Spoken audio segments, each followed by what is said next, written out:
Les livres de développement personnel, c'est un peu comme la baguette du sorcier de Harry. Il y a celui qui nous correspond et celui qui ne nous correspond pas. Le premier livre, je ne l'ai plus, je l'ai revendu, mais il est quand même super utile. Ici, les 4 accords Toltec, un des premiers livres de développement personnel que j'ai lu. Ce qui est cool, c'est que c'est un livre, il est vraiment fin comme ça, pas plus. Super facile à lire, écrit assez gros. Ces 4 principes sont super simples à comprendre, mais très profonds et très complexes quand on y pense. Que votre parole soit impeccable, n'en faites pas une affaire personnelle, ne faites pas de suppositions et faites toujours de votre mieux. La phrase en elle-même, elle est inspirante. L'auteur, il creuse énormément derrière ça. Par exemple, que votre parole soit impeccable. Ne perdez pas votre temps à critiquer les autres, mais aussi qu'on puisse compter sur vous. Si vous dites que vous allez faire quelque chose, faites-le. Enfin, vous voyez, ça peut avoir plein de sens. Pour moi, c'est vraiment un chef-d'œuvre ce bouquin. C'est vraiment une excellente introduction au développement personnel. Si vous n'êtes pas très bouquin, gros truc de 700 pages, c'est plutôt un bon bouquin. Le deuxième livre, je l'ai.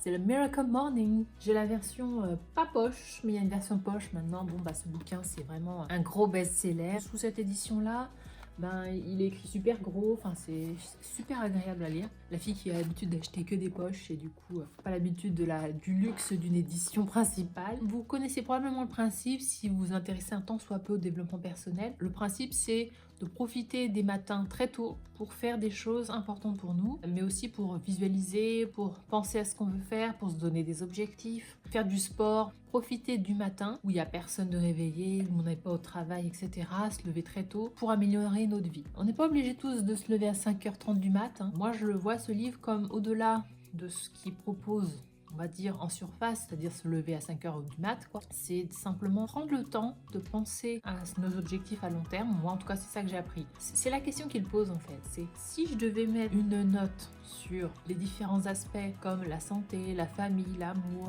le travail, etc., qu'est-ce que je mettrais sur 10 actuellement? Que faudrait-il pour que je mette 10 sur 10 à tous ces points? Et ça oblige en fait à se projeter, à se dire 10 sur 10 pour moi ce serait ça. Comment on se met en route pour arriver à ses objectifs. Et moi à l'époque où j'ai eu ce bouquin, j'avais pas forcément d'objectif en fait. Je n'arrivais pas à me projeter dans autre chose que ce que j'avais actuellement. Je savais que ça allait pas si bien, mais après, qu'est-ce que je voulais faire d'autre? J'en savais rien. Donc ça m'a forcé à me poser la question. Et ça m'a donné des étapes et des façons de penser pour arriver à me donner des objectifs. Et aussi, ce que j'aime dans ce livre, c'est que je trouve qu'il y a une positivité qui s'en dégage. D'ailleurs, je trouve que... oui, je regarde l'écran à côté, le retour. Je trouve qu'en fait, la couverture, elle est vraiment à l'image de ce que contient ce bouquin. C'est du soleil, quoi. C'est de la positivité. L'auteur, je trouve que sa personnalité, elle transparaît à travers le bouquin. Il dit son expérience personnelle, qu'est-ce qu'il a fait lui, qu'est-ce qu'il a mis en place lui. Et ben, je trouve que ça personnifie énormément et ça humanise. Parce que de me dire faites ci, faites ça, c'est sympa. Mais me dire moi j'ai fait ça, j'ai fait ci et voici ce que j'ai obtenu, bah moi ça me parle beaucoup plus. Donc voilà, c'est de la positivité, c'est... on a l'impression de pouvoir tout faire en fait après avoir lu ce bouquin. Donc voilà, pour moi je l'adore ce bouquin et je suis pas prête de le revendre par contre. Si on veut s'intéresser aussi à la gestion du temps proprement parlé, donc beaucoup plus pragmatique, beaucoup moins spirituel que le Miracle Morning, il y a le bouquin de Fabien Olicard, Votre temps est infini, qui est vraiment excellent pour tout ce qui est organisation, gestion du temps.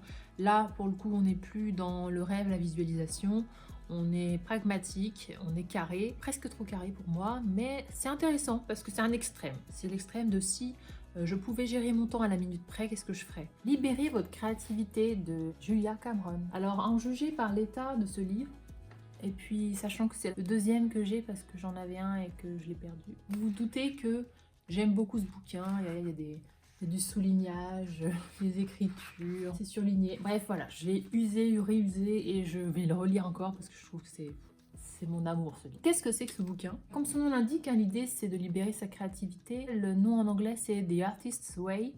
Et pour le coup, je trouve que c'est un petit peu moins racoleur que libérer votre créativité. C'est un parcours, on va dire, de 12 semaines. C'est vraiment semaine par semaine des tâches à réaliser. Ce bouquin, en fait, si vous lui faites confiance, en fait, il va réveiller l'enfant joueur qui existe en chacun de nous. Si, comme vous étiez jeune comme moi, vous dessiniez énormément, vous rêviez beaucoup, vous imaginiez beaucoup de choses, vous aimiez inventer, créer, et que maintenant, en tant qu'adulte, vous êtes cantonné dans un truc super strict, où attention, la vie, c'est pas fait pour rigoler, il faut que je bosse, machin. Moi, c'est exactement ce qui m'est arrivé, hein. J'étais une enfant et puis une jeune fille pleine de rêves, pleine de création, d'imagination. Et puis, quand j'ai commencé à être dans les études, et puis après encore pire dans le travail, ben, je me suis conditionné la tête en mode arrête de jouer, quoi. en mode c'est fini de rigoler. Et ben là, ce bouquin, pour moi, c'était vraiment la renaissance de cet enfant joueur que j'ai pu être. Vraiment, je vous le conseille énormément pour ça. Chaque semaine, Julia Cameron, l'auteur, vous propose des tâches rigolotes, comme aller dans une boutique, aller chercher des autocollants, par exemple. Faire des choses juste pour s'amuser. Celui-ci, c'est vraiment le livre fondateur de Julia Cameron, et si vous en lisez qu'un, lisez vraiment celui-là. Elle en a fait plein d'autres. Moi, j'adore la lire, donc j'ai lu d'autres bouquins d'elle. Ils ne sont pas tous traduits en français d'ailleurs. Mais finalement, c'est toujours un peu une variante de ce bouquin-là. Semaine 3, par exemple. C'est la semaine 3, vous voyez que j'écris des trucs. Chaque semaine est sur une thématique. Elle commence par faire un état des lieux de cette thématique. Elle a animé énormément de conférences sur la créativité avant d'écrire son livre. Donc elle a l'expérience d'avoir formé plein d'élèves. Par exemple, un travail qui consiste à dire mon jouet favori pendant mon enfance, c'était quoi? Le meilleur film que j'ai jamais vu enfant, c'était ça. Se reconnecter à une partie de soi un peu oubliée. Ça, c'est les exercices par semaine. Mais aussi, il y a des choses qu'on fait tout le long du programme. Et notamment, c'est les pages du matin. C'est écrire 3 pages de tout ce qui nous passe par la tête tous les matins. Alors forcément, 3 pages, ça met du temps. Moi, je mettais à peu près 3/4 d'heure. Ça demande de gérer son temps, de prévoir, de se réveiller en avance. C'est pas toujours facile, mais honnêtement, moi, j'ai kiffé faire ça. J'ai kiffé avoir du temps dans la maison, toute seule le matin, pour écrire mes 3 pages. Je me suis pris un beau cahier, un beau stylo et... quel kiff. C'est pas écrire des trucs Victor Hugo, Maupassant. Hein. Là, c'est bon, ben il fait beau aujourd'hui, il y a une odeur de pain grillé, enfin voilà, tout. Et en fait, on se rend compte que ces 3 pages, pendant qu'on les fait, ça fait ressortir des choses assez profondément enfouies en nous, des envies profondes qu'on a. C'est une voix intérieure qui s'exprime. Et pourquoi le matin? Ben parce elle considère que c'est le moment où on n'a pas encore mis nos masques sociaux, on est encore un peu sauvage. Elles sont vraiment excellentes ces pages. Après, c'est une contrainte. Mais pour moi, voilà, moi j'ai kiffé le faire et je l'ai déjà refait plusieurs fois parce que j'en avais envie. En fait. C'est un peu comme un journal intime, mais sans le côté je prépare mes phrases à l'avance. Enfin, moi je sais que moi j'en ai beaucoup fait des journaux et j'en ai encore un.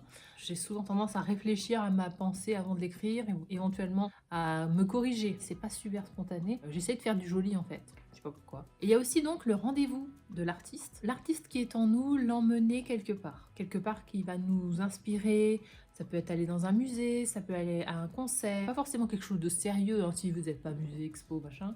Ça peut être simplement aller dans un magasin de jouets, regarder les jouets, les essayer. Voilà, ça peut être des trucs comme ça rigolos quoi. C'est s'autoriser quelque chose qu'on s'était un peu refusé jusque-là. Je vous le conseille. Si la thématique de la créativité, ça vous intéresse, je pense que vous allez beaucoup découvrir sur vous dans ce bouquin. Et d'ailleurs, c'est l'ancienne femme de Martin Scorsese. Bon, c'est absolument pas en lien avec le bouquin, elle en parle très peu. C'est une auteure, mais elle est aussi poète, réalisatrice. Donc la thématique de la créativité, ben, c'est un peu sa spécialité. Ouais, j'ai allumé la lumière. C'est quoi ces hivers? La nuit tombe à, il est 17h20. Bref. Bon, attention, énorme coup de cœur, ce bouquin. Et ben c'est marrant parce qu'il n'est pas du tout connu. J'en entends jamais parler. Et pourtant, le truc de malade que c'est. Alors comme vous voyez, mon amour pour les livres s'exprime en termes de marque-page. C'est le guide de développement personnel de Pierre Der Arslanian. Moi je le connais pas du tout ce gars.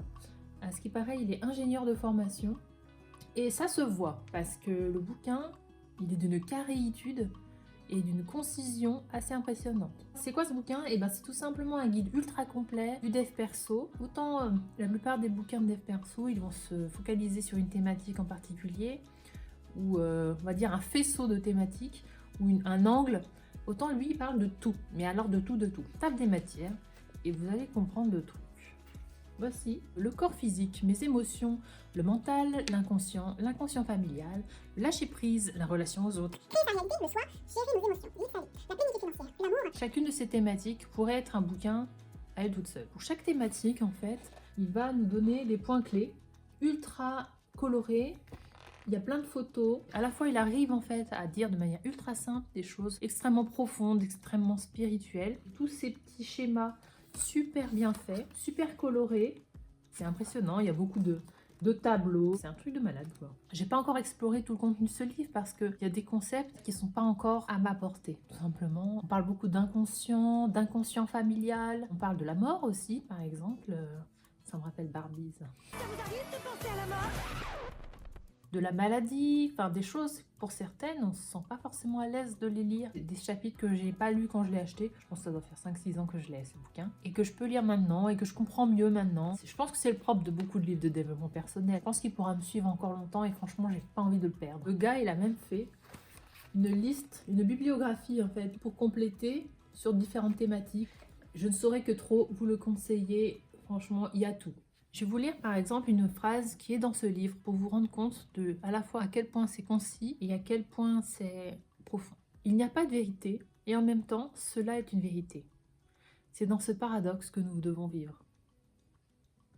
Vous avez 4 heures. Si à ce stade vous aimez cette vidéo, n'hésitez pas à liker pour me soutenir. Abonnez-vous si vous aimez mon contenu, ça m'aidera vraiment à développer des nouveaux contenus par la suite. Et puis ça me fera plaisir aussi, parce que je suis mon nombre d'abonnés, ça me fait plaisir quand j'ai un nouvel abonné. Et puis il y a 2 livres aussi dont je voulais vous parler. Je les connais moins bien parce que je suis en train de les lire. Le premier, c'est les 7 habitudes de ceux qui réalisent tout ce qu'ils entreprennent. Alors a priori, c'est un grand classique du développement personnel, mais moi je ne le connaissais pas avant. En fait, je me suis rendu compte que dans ce livre, il y avait énormément de choses, dont des choses qui ont été allègrement pompées par d'autres auteurs que je ne citerai pas. Et c'est une assez grosse brique quand même si c'est un livre de poche, il est quand même bien dodu, il fait 500 pages grosso modo. C'est très américain dans le sens où c'est très tourné productivité, business, succès, réussite, mais on parle aussi de famille. Ça va quand même plus loin que la réussite financière. Je me suis rendu compte qu'il y avait plein de concepts que j'avais jamais rencontrés auparavant. Tout ce qui peut m'inquiéter, me préoccuper, toutes les choses pour lesquelles je peux agir. Et tout ça, ça m'intéresse, ça m'inquiète, mais je peux rien y faire. Je me contente de m'inquiéter de choses pour lesquelles je peux faire quelque chose. Une autre thématique que je trouve, l'idée de l'interdépendance. Si je veux être indépendant, et je sais que ça a été mon cas à un moment, de me dire j'ai besoin de personne, je vais me débrouiller toute seule. On peut aussi se retrouver dans la dépendance, c'est-à-dire j'ai besoin de toi pour tout faire. La position qui est la plus intelligente en synergie, c'est l'interdépendance. Je sais me débrouiller tout seul, mais pour certaines choses, j'ai besoin des autres. C'est vrai qu'on est dans une société qui commence à prôner de plus en plus l'individualisme et le self-made man. Je trouve que ça nous remet un peu dans une réalité plus humaniste. On a besoin les uns des autres, on a besoin de coopérer. Et j'en parlais d'ailleurs dans une dernière vidéo, Retour à l'instinct primaire. Grâce à cette émission, je me suis rendu compte qu'on a besoin les uns des autres en fait. L'individualisme total, c'est un peu une illusion en tant qu'être humain. Non seulement on n'est pas fait pour ça, mais en plus le monde n'est pas organisé comme ça. Il a créé quelque chose de nouveau avec ce bouquin. Donc j'ai pas fini de le lire. Je me suis rendu compte en tout cas avec ce livre que j'étais quand même encore loin du compte, si tant est qu'il y ait un compte. Voilà, que j'avais en tout cas beaucoup encore de matière à évoluer, malgré le fait que j'ai beaucoup évolué dans les dernières années. Un autre livre que je lis en ce moment, mais en audio, je vais vous le mettre là. La puissance de l'acceptation. C'est un livre de Lise Bourbeau, connue pour les 5 blessures qui empêchent d'être soi-même. On parle beaucoup de lâcher prise finalement. C'est un peu un livre sur le lâcher prise. Je me souviens avoir déjà acheté des livres sur le lâcher prise et j'ai pas lâché prise sur le fait de lâcher prise, si vous voyez ce que je veux dire. J'ai essayé de forcer quelque chose alors que l'idée c'est justement de lâcher. Et là aujourd'hui, avec ce bouquin, La puissance de l'acceptation, j'ai trouvé une manière pour moi de prendre du recul et ça m'a vraiment fait évoluer. C'est sous forme de dialogue entre l'auteur et un couple qui lui a demandé du conseil. Le couple, il parle de toutes ces problématiques à la maison, avec les enfants, en couple, etc. Les attentes qu'ils ont l'un envers l'autre, les attentes qu'ils ont envers leurs enfants, c'est super concret en fait. C'est pas des grands concepts, c'est du quotidien. Moi, c'est vraiment un bouquin qui me fait vraiment beaucoup de bien. C'est l'idée que tout est parfait. Quelqu'un qu'on aurait envie de voir changer, il correspond pas à l'image qu'on voulait avoir de lui. Par exemple, le cas des enfants, un des exemples qu'elle donne, les parents sont pas contents parce que la fille s'habille pas comme ils voudraient qu'elle s'habille. Et en fait, l'idée finale, c'est de dire laisse ta fille être comme elle est, laisse-lui faire ses propres expériences et prendre ses propres choix. Et ça, c'est vraiment un chemin pour un parent qui doit être super difficile. Et en même temps, elle revient aussi sur leur passé. Elle risque quoi si elle s'habille comme elle veut? Elle risque de se faire agresser. Ah bon, mais du coup, est-ce que tu as entendu parler de gens qui se sont fait agresser? Oui, j'ai un tel qui s'est fait agresser. Et finalement, on se rend compte que la peur que la mère a pour sa fille, c'est plus sa peur à elle quand elle a vu une autre copine à elle se faire agresser. Finalement, on se rend compte que c'est des choses qu'elle a dans son passé qui la poussent à se comporter de cette manière-là avec sa fille, alors que sa fille, elle n'a rien à voir avec l'histoire d'origine. Ça te permet vraiment de se poser la question, d'où vient ma peur? Qu'est-ce que j'essaye de retenir? Qu'est-ce que j'essaye de me cacher? Qu'est-ce que j'ai enfoui dans mon passé qui me hante aujourd'hui sans que je me rende compte et que j'essaye de reporter sur les autres? C'est super intéressant, super profond et en même temps super simple. C'est pas de se compliquer la vie, c'est vraiment de se la simplifier en voulant pas contrôler tout et en acceptant que les choses se passent pas comme prévu. Pour quelqu'un comme moi qui a été longtemps très contrôlant sur elle-même, c'est vraiment ce dont j'avais besoin aujourd'hui. Si vous aussi vous avez des livres vraiment des livres de chevet que vous relisez encore et encore, qui vous ont énormément aidé dans votre vie et vous ont fait progresser, franchement, dites-le moi en commentaire, toutes vos références. Voici quelques vidéos que je vous conseille également sur la thématique développement personnel. J'ai toute une playlist développement personnel où je vous fais part de toutes mes découvertes, de comment j'ai progressé ces derniers temps. N'hésitez pas à la regarder si ce sujet vous intéresse. Une thématique qui me passionne, je dois dire. Allez, à bientôt!